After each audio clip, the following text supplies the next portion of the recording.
Killer Innovations Podcast for Sunday, December 5th, 2005, show number 38, coming to you from Cupertino, California.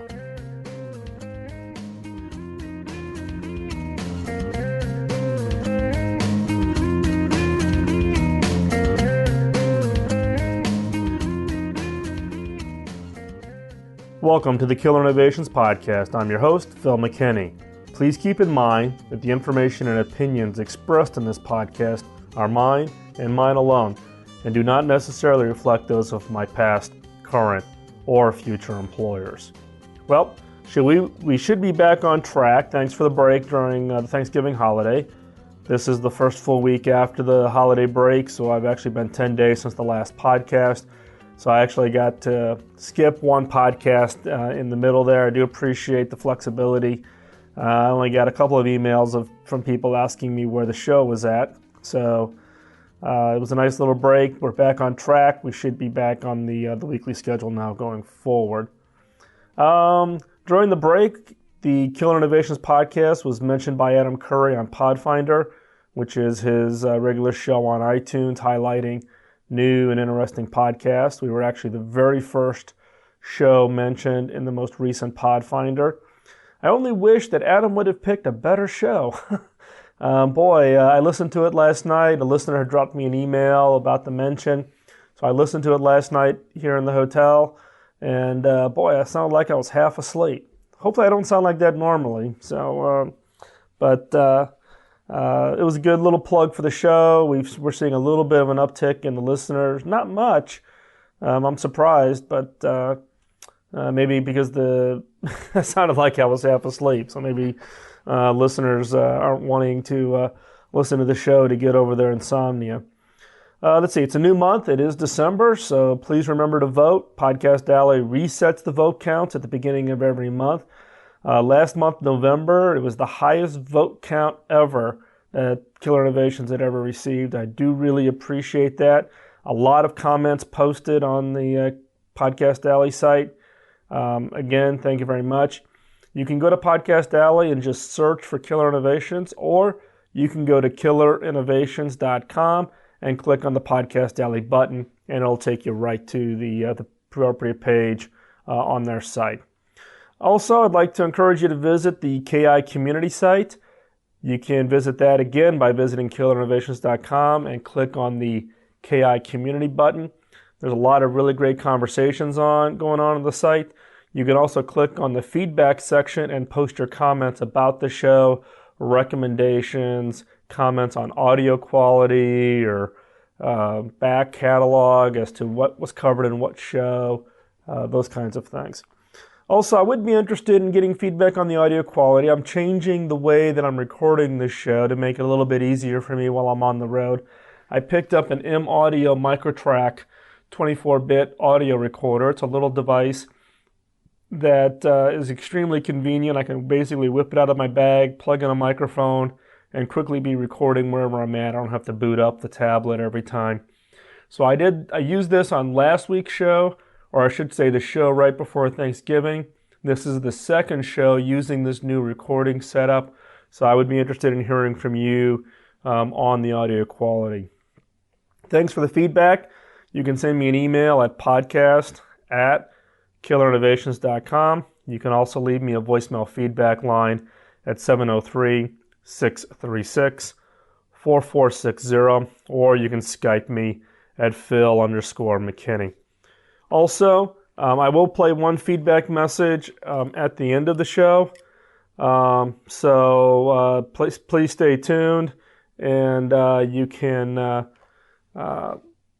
listen in on the feedback that we got from one listener. If you have feedback, drop me an email, send me an MP3 file, or you can call the feedback line. Again, it's 703-636-4460, and I'll play that feedback in an upcoming show. Feedback can be everything from your thoughts about the show, suggestions, questions, whatever's appropriate. So please feel free to send me the feedback. Let's go on into segment one.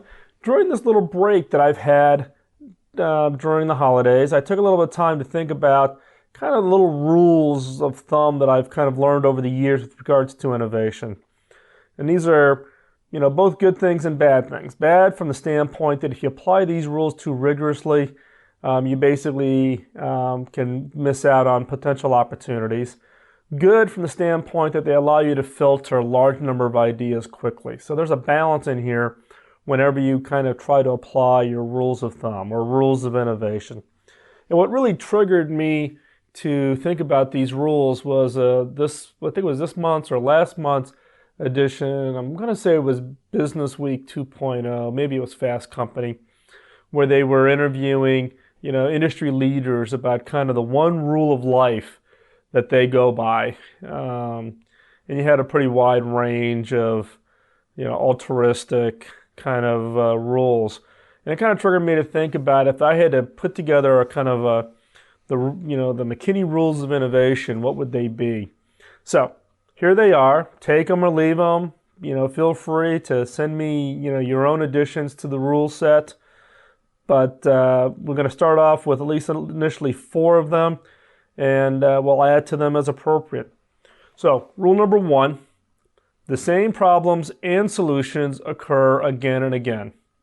Again, number 1, the same problems and solutions occur again and again. Now, what I'm not saying is it's the exact same problem and the exact same solution. I'm saying the problems you have, more than likely, the solution has already been found, but it's been found maybe in a different industry sector, a different geography, maybe different time. Da Vinci solved the issue of a tank, but it was many hundreds of years later before the first tank was built. So the same problems and solutions occur again and again. Rule number 2, the strongest innovations identify and eliminate conflicts. Now you could exchange the word conflict for problems or challenges. So the strongest innovations identify and eliminate conflicts. And again, you can look at the innovations that have been widely successful, and the conflicts or the problems they eliminated may not have initially been obvious, but over time.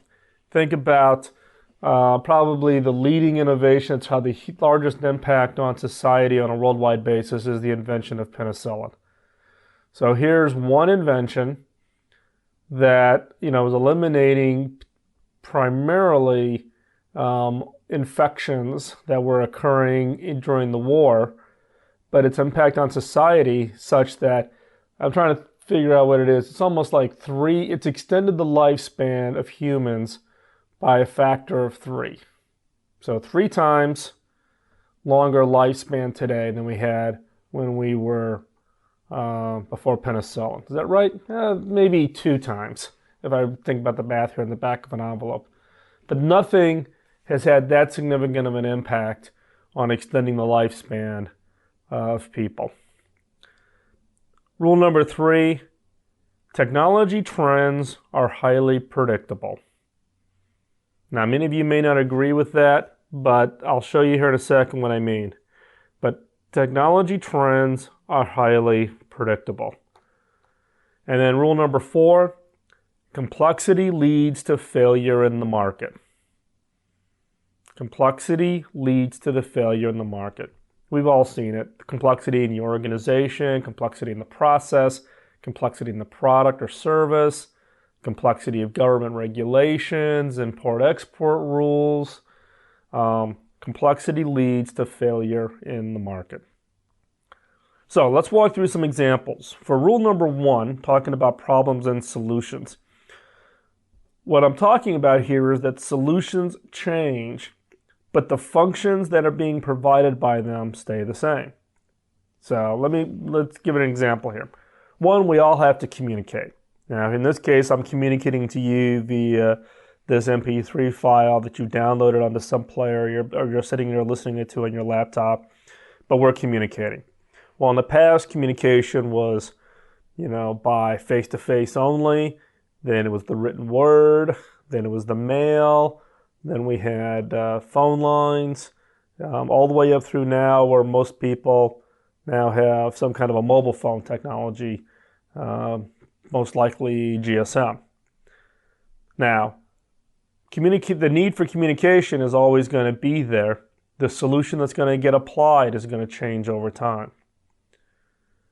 At the same time, I may have another problem, such as designing a new toothbrush.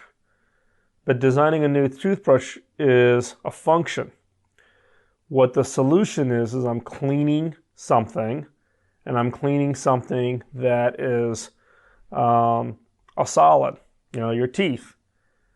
Now, typically people would have thought that there was really no way to improve on a toothbrush, but now you're seeing things like sonic care, where you either get vibration or you get the water jets shooting in to clean. And there's clearly an innovation to the process of cleaning your teeth. But again, it was taking a look at what the problem was. Toothbrush was not the problem. Cleaning your teeth was the function. The solution in this case was cleaning something that was solid. Look out at other ways to clean solid items using, power washing, water jets, and therefore was able to translate that approach into creating an entirely new way for you to clean your teeth. So, the problems and the solutions exist. They may not have been matched up to each other to give you that breakthrough idea. The other point here is that someone somewhere has already solved the problem. So in this case, talking about how do I go and identify, these new kinds of areas. Well, one is, here's an example. Let's say you want to build a strong table, but you don't want it to be a heavy table. Meaning I want something that's sturdy, but I don't want the thing to be made out of solid oak, meaning that once it's in the house, I would never be able to move it again. So the criteria is that it has to be strong, but not heavy. So not define it by what does a table look like. Define it based on the solution. Strong, not heavy. Well, what other industries or what other technologies or what other companies or what other markets have to deal with strong but not heavy? Well, it could be airplanes. They need to be strong but not heavy. The space shuttle. Shoes need to be strong. I don't want them to fall apart, but I also don't want shoes that weigh 10 pounds each. Cars. So there's lots of things out there. So there are things you can go look at in airplanes, shoes, how they did the space shuttle, cars, a variety of different areas where I have to build something that's strong but not heavy, and then back it into and apply it to how do I build and design a table that is strong but not heavy. So the function is the table, the solution is strong and heavy. How do I go apply that, and how do I go find other ideas coming from other solution areas out there in the marketplace? The other one, I'm not going to be able to go through and give you examples on every one of the rules, but the other one that I want to pick up here that I know a number of you are probably bristling at already is where I talk about technology trends are predictable. Now, I'm not saying that you can be exactly predictive on something that doesn't exist, but once you understand basic trajectory of technologies and you can identify the first one or two data points, you can quickly identify where the follow-on trajectory is going to take that technology. Now, let me give you an example. Now, this example talks about the fact that there's one technology trend, and this is one area that I track pretty heavily, but one trend that you can look at is characteristics of technology that start off as being immobile, meaning it's fixed in shape, size, and function. The next step of that is going to be what I would call a single joint, meaning it's somewhat flexible. Third step is what I would call multiple joint, meaning it's highly flexible. The fourth is what I would call completely flexible. The fifth is what I would call liquid or gas, meaning it's a liquid form of activity. And the last is field, meaning that it's literally not a liquid or gas, but some kind of other kind of a mechanism. So, I mean, this might be a little complex. I'm trying to do this in a podcast, and normally I do this on a whiteboard, and I'm sitting here at a desk waving my hands trying to convey this. But hopefully you're getting the point here. So here are basically 6 steps of technology. And probably the best thing is, let me give you an example. So what do I mean by immobile? Well, think about it as something, a common tool or item that you use today, a knife. It's fixed in shape. You use it to cut things. And, you see your kitchen knife and your carving knife for cutting up things in the kitchen. So if I take that knife and move it on to what I would call the next step, which is a single joint, what do you get? Well, you get scissors. So single joint, now I have that single joint in order to give me a new kind of capability or a new kind of function, which is the scissoring. What happens if I get multiple joints in there? Well, one would be things like wire cutters. I have these complex set of wire cutter strippers, single squeeze, and it's got a complex set of cams in it that allow me to strip wires, very, very quickly. Well, what about liquid or gas? Well, what about water cutting? And that's the big thing you see now with cutting of metals, where they use high pressure water jets to literally etch out and cut metal or other kinds of materials. And then if I take that to what I would call this field, meaning that it's not liquid or it's not gas, think about it as laser cutters. So it's really not using anything that literally is touching the item. You're using basically a laser. So all of these things do cutting, but they have this natural progression. So think about it years ago, if you'd known about this progression and you saw knives and scissors and wire cutters, and you knew that a liquid or gas approach was going to be coming, and you knew eventually that there was going to be a field approach to doing that, what would it look like? You could apply it to things like even a ruler. So think about it. Rulers used to be fixed in length, right? So you had that yardstick that we all had growing up in school. Then you had the folding ruler that carpenters and such used to have. So that's kind of that, joints. Then you had tape measures, which were completely flexible. I could coil them up. I've got the automatic retracting, tape measure. And then I had kind of the liquid or gas version. I have the ultrasound. So I had ultrasound ability to quickly measure, distances that way. And then in the case of what I called this field approach, I could use laser measuring. So I could measure from one wall to another to get the exact dimensions of a room using a laser. So you see this progression of technologies. The key is that you have to understand what is the progression of a variety of different technology trends. Once you understand that, and they're different for every field, they're different for every, could be even based on geography. So there may be something going on in one region that's ahead of another region that you can also use. The key is whatever the trend is for your industry. So in this case, whether it's immobile, single joint, multi-joint, completely flexible, liquid gas, or field, if those don't match up to your industry, the key is to go back into history and look at a variety of different technologies. You can even look at them across other industries. You could think about it as really being immobile, somewhat flexible, very flexible, completely flexible. No physical means to connect, meaning, liquid or gas, as another way. So if I applied this into an industry that I'm very familiar with, which would be telecommunications, so in this case, it would be immobile, meaning the old dime phones where I had to call an operator in order to make the connection.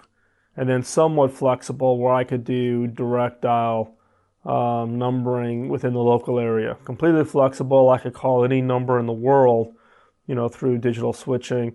And then eventually you could look at it from the liquid gas field kind of an approach as being wireless. So again, you can apply this to a variety of different technologies, but this is a way to look at trajectories and therefore be able to look at and predict what the next technology step would be in the industry or the space that you're in. Okay, let's go ahead and move on to segment number 2. In today's segment number 2, we're going to talk about what I call virtual anthropology. Now, the question I always get is, how do you spot trends? Well, one is for my case, I spent a lot of time on websites. And that's what I really mean by this virtual anthropology. You scan basically what people put up on display, whether that's websites, blogs, social networks, Flickr, looking at photographs, chat. One of the things that my kids who are all in college have had to learn is they have to be a little careful about what they put on their away message on their IM chat, because I read it. If I see that they're away, I'll click to see what their away message is. And you learn a lot by reading someone's away message. People put things in there that, in many cases, if they really thought about that the general population could read that, it's probably not something they want people to know. So my kids get sometimes shocked where they will call me up, usually to ask me for money, but they'll call me up to chat, and I'll mention something that I saw in their away message, and they are just totally shocked and dumbfounded about how I knew. How did I know they went out to dinner with so-and-so? How did I know that they were, they waited and didn't get their homework done and were up cramming for the test for the next day? It's very simple. I read the away message. So there's a lot of things that we can learn about people by what they put on display. Now, keep in mind that it's really about finding out what your customers want or may want. And what you're trying to determine is what could or should you do to serve them. So you're trying to look for commonality of people out there, insight that you just normally don't have. You have to be curious. You have to be inquisitive. Now, this is not about spying. This is not about trying to snoop on your customers or trying to mask what you're trying to do or try to be sneaky. Rule here: never sell directly to those whose post you observe. So if you go out to Flickr and you see something of interest and you see a photograph that kind of gives you an insight that customer could use our product or service, resist the temptation. Don't do it. Don't go out there and then try to use this scanning approach to then go off and sell one-on-one with the customer. This is an anthropology exercise. You're trying to gain insights. You're not trying to find an individual customer to go sell to. You do that, and you will clearly turn that customer off, and you will set a bad precedence for yourself. The word will get out, and it's just bad news. So don't resist the temptation. Don't do it. So what are some sites that you can go look at? Go out to Flickr, and there's a tag called "What's in Your Bag?" These are people, typically women, who have dumped out their purses and laid out the items that are in their purse. They take a photograph and they post it to Flickr. So it's actually amazing when you look at, what a woman carries in the purse. What are the items that are common across all these photographs? Amazingly, the mobile phone is the one thing that always seems to be in that purse. And there are other things, but it gives you huge insight into what women carry. And there's other tags like that exist out there in Flickr. And I'm a big Flickr fan just from the standpoint of being able to go out there and scan the social community to identify what's emerging. For those of you who are regular visitors to the KI community site, you know that I also take some Flickr photos and I'll post them up there under weak signals, what I call visual triggers, to initiate some kind of conversation about what's being posted. So Flickr. Another one is buzznet.com. So you can go out to buzznet.com, take a look. They've got a a variety of different ways to post photographs and look at kind of what's the hot thing or cool thing that's going on. So again, Flickr, BuzzNet, and I'm sure there are many others. If you have other sites that you go to where you kind of do this virtual anthropology of what's going on in the marketplace, go ahead and post them up to the community site or send me an email and I'll post them, and we can get a conversation going on that. So again, it's really a way to spot the trends. It's really about scanning what people put on display. In this case, websites, blogs, social networks, away messages, photographs, whatever. But remember, it's not about spying, and you never sell directly to those posts that you've observed. It's really about how to find out what your customers want.